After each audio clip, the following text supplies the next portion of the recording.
আসসালামু আলাইকুম, শুভ সকাল। কেমন আছেন সবাই? আশা করি সকলে ভালো আছেন। আজ 12/12/2024, সময় সকাল 6টা 50 বেনাপোল বর্ডার আন্তর্জাতিক প্যাসেঞ্জার টার্মিনালের সামনে দেখতে পাচ্ছেন আজকে লাইনের দৃশ্য। আর এটা কিন্তু ছিল আজকে ঢাকা কলকাতা ডাইরেক্ট গাড়ির যে লাইন কিন্তু অলরেডি ঢুকে গেছে। আর এটা কিন্তু ছিল আজকে সাধারণ যাত্রীর লাইন, দেখতে পাচ্ছেন এটা ছিল আজকে সাধারণ যাত্রীর লাইন। আর আজকে কিন্তু দেখতে পাচ্ছেন ঢাকা কলকাতা ডাইরেক্ট গাড়ি কিন্তু ছিল দুইটা, একটা ছিল গ্রিন লাইন সৌহার্দ্য আর একটা ছিল আপনার শ্যামলী সৌহার্দ্য। আর ঢাকা কলকাতা ডাইরেক্ট গাড়ির লাইন কিন্তু অলরেডি ঢুকে গেছে। আর এটা কিন্তু ছিল সাধারণ যাত্রীর লাইন। বেনাপোল বর্ডার যাত্রী কিন্তু অনেক কমে গেছে ভিসা না দেওয়ার কারণে। বেনাপোল বর্ডারে দেখতে পাচ্ছেন যাত্রী শূন্যতা। আর অন্যদিন কিন্তু অনেক দূর পর্যন্ত লাইন থাকে, আর আজকে কিন্তু দেখতে পাচ্ছেন লাইন ছিল খুবই কম। এটা ছিল আজকে বেনাপোল বর্ডার যাত্রীর লাইন, সাধারণ যে যাত্রীর লাইন ছিল এটা।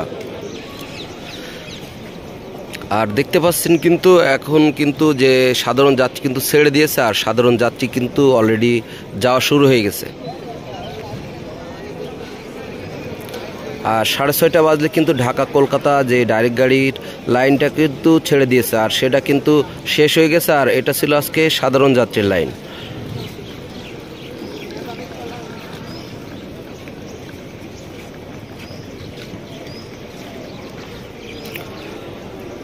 আসলে আস্তে আস্তে বেনাপোল বর্ডার কিন্তু যাত্রী শূন্যতা হয়ে যাচ্ছে।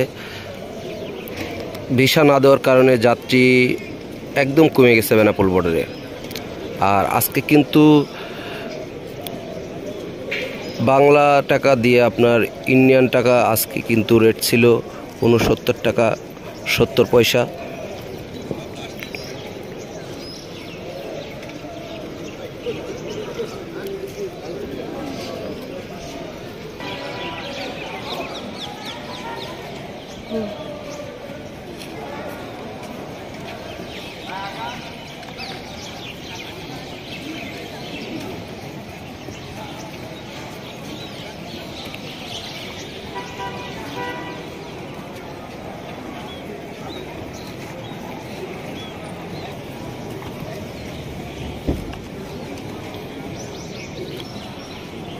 আর এটাই কিন্তু ছিল আজকে বেনাপোল বর্ডারের সর্বশেষ যাত্রী। আর বেনাপোল বর্ডারের প্রতিদিনের আপডেট ভিডিও পেতে ইউটিউব চ্যানেলটি সাবস্ক্রাইব করে সাথেই থাকবেন এবং ভিডিওটি বেশি বেশি শেয়ার দেবেন। সকলে ভালো থাকবেন। আল্লাহ হাফেজ।